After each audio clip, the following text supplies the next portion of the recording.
Welcome, and for some of you, welcome back. I'm Dr. Nasiah Cirincione-Ulezi, and this is part 2 of barriers that Black women face as they pursue leadership roles in the field of applied behavior analysis. So in my work, and first let me begin by saying my work is based on my personal experiences as a practitioner in the field and those experiences that some other, not all, other Black women have reported to me. So I don't want to give the impression these are things that all Black women experience. We are not a monolith. We arrived to this field with different perspectives, ideas, and experiences. With that said, my work found that there were really 3 things that kept coming up as barriers. The first one being the concept of loneliness in the workplace. A Black woman coming into a clinic, a school, hospital, and being the only one, or the one of 2 or 3 other Black women. The second one is stereotypes and implicit bias that Black women have to deal with in the workplace really on almost a daily basis. And the final is ineffective supervision and lack of mentorship and sponsorship.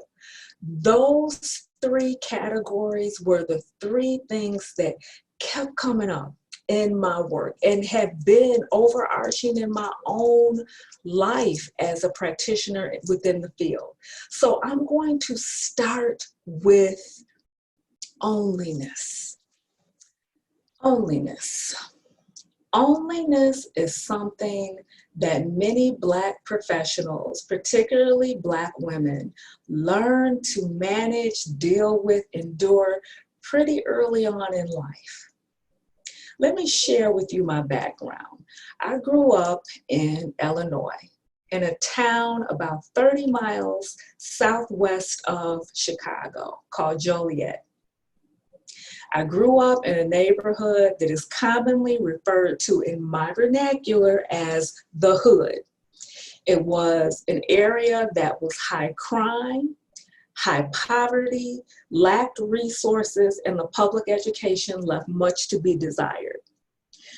Through a series of fortunate events, my sister and I, at the ages of 5 and 6, were able to leave our neighborhood, leave the school in our neighborhood, and attend a very affluent, very white Catholic school across town. So from kindergarten and 1st grade through 8th grade, we woke up at 4:30 a.m. every morning, and our grandmother put us on a bus, and we took 2 public buses to this school across town, starting at 5 and 6 years old, and we did that through 8th grade. But through those years, what I learned, and now I have the behavioral language to explain it, I learned to discriminate conditions in order to contact reinforcement. And what I mean by that is, in order for me to have things like friend, have social connectedness, social belonging, I had to be one way at home and another way when I got to school. They even have an urban term for it now. It's called code switching.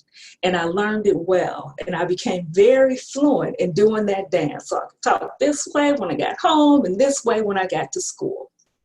To the point that now people say to me, Nasiah, you're so articulate. And we'll get into what that means later. But again, that concept of loneliness starts early. So reflecting back on my childhood experience, I was really groomed early to discriminate these conditions and learn how to manage each environment. But I remember in those early years at that school, I was very isolated. I was not connected to anybody. It took a long time. So I stayed at that school, like I said, through 8th grade. But by 8th grade, I was the president of my class. And my sister actually was president of student council. She was president of the entire school. And we did really, really well there. And I look back and I'm wondering, because what we did, we attained leadership positions. And I look back on that experience just to ask kind of how did that happen? Because we were very much outsiders. And what I realized was during those years, we had an opportunity to get to know the other children, and they had an opportunity to get to know us socially. So after a while, after those years, we weren't strangers anymore. And people developed trust with us and trust in us. And there's some parallels to myself as a professional in the field of ABA because the conditions are almost identical. I'm very much, and the women who I have spoke with over the years very much feel as if we're outside of the flow of information within the field. And what I know now, it's because our lives often don't intersect with other people in the field who have leadership positions. So we may not be living in the same neighborhoods. We may not visit the same social clubs. So we're not really getting to know each other on that social level, and that trust isn't being built. Because leadership roles, as I have learned, aren't just acquired through merit. People have to know you. And beyond knowing you, they need to trust you. And trust is not built 9 to 5. How do we build trust in the workplace? It's those social events. It's the after hours. It's all of those things that build relationships, not just your work. But if you are the only Black woman in the workplace, when do you truly have an opportunity to do that? It takes a lot. I know it takes a lot of work to build those relationships, especially with people who very much view you as an outsider and may not have any intersection with you outside of work. So again, loneliness can serve as a significant barrier because it can keep you isolated.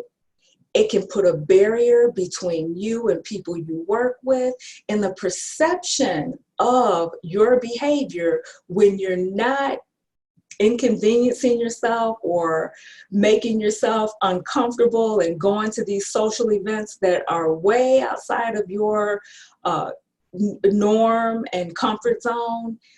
You often look at as someone who is not a team player. And there we go. That's the barrier. So when it comes time to get that promotion, you may not be, as a Black woman, someone who's top on the list, because your behaviors, the topography of your behavior could very much look like you're not a team player. You're not social. You're not part of the group.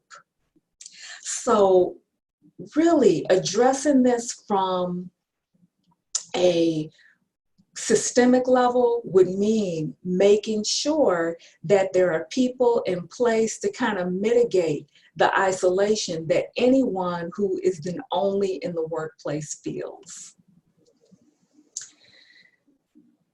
Stereotypes and implicit bias are the next category of barriers that I want to address. Let's start with stereotypes. As a Black woman, I will tell you, probably one of the most significant stereotypes I have had to deal with, and many of my Black colleagues have to deal with, is the stereotype of the angry Black woman.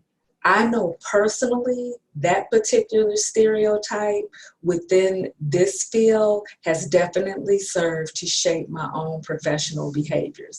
And I say it has served to shape my behavior because there have been instances in my professional life where I have actively tried to avoid being perceived and labeled as the angry Black woman.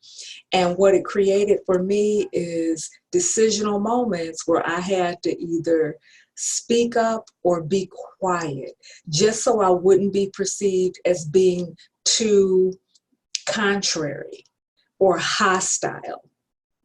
And what that does, so leadership does require you to speak up. It requires you to speak out.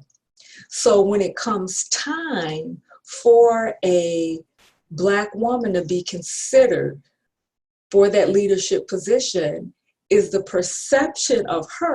perception of me, she's too quiet, she's soft-spoken. And then you're kind of put, it's a double-edged sword. If you speak up and speak out, you're labeled as angry Black woman, you're unapproachable. But if you remain quiet, you're perceived as this is someone who's really not leadership material. They're too quiet, they don't speak up, they're not vocal enough. So again, there is another barrier that we have to make sure leaders who are already in place are aware that this can occur and put things in place to mitigate this barrier. Okay, we're going to talk now about the final category of barriers. And I want to apologize in advance. I'm recording this throughout the day, so my lighting is changed and I've lost access to natural light. But anyway, third category of barriers to leadership for some Black women within the field of applied behavior analysis.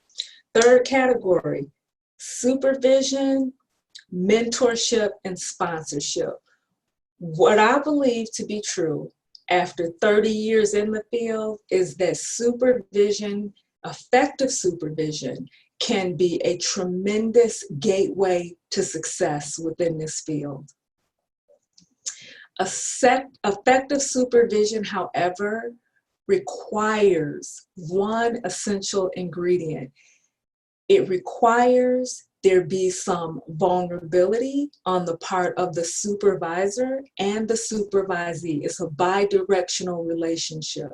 So if we have a supervisor who is very unaware of what their own biases are, what some of the challenges Black women experience within the field are, that is going to be a barrier to building the vulnerability that's required in a supervisor-supervisee relationship. And what that's going to look like is the supervisor really not knowing their supervisee and what their true struggles are and what they need to work on. And also, I know in my case, it could lead to the supervisee not wanting to go to their supervisor to say something like, hey, I don't know this, or I need to learn that. And what is that going to do? It's going to hinder you from progressing in the field, because truly, supervision is a time where you should be learning and you should be under the direction of somebody who is in a position to teach you. And finally, mentorship and sponsorship. Mentorship and sponsorship are often used very interchangeably across fields. Some people look at them as the same thing, but they're very different.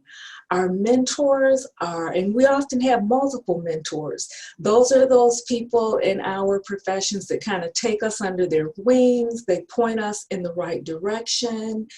They're there to answer questions and they help us grow. We all need them. A sponsor, on the other hand, is somebody who really can take you to the next level. A sponsor is somebody who's already established in the field, who can really give you access to their network. A sponsor is someone who is going to advocate for you when you're not around. A sponsor is someone who is really going to pull you along and help you to become a leader in the field. Access to mentors and sponsors are a huge barrier to Black women in the field. One of the most significant reasons is because of the isolation, because of the loneliness. We don't always have access to other people who are willing to, one, mentor us, and two, take us to that next level of sponsorship.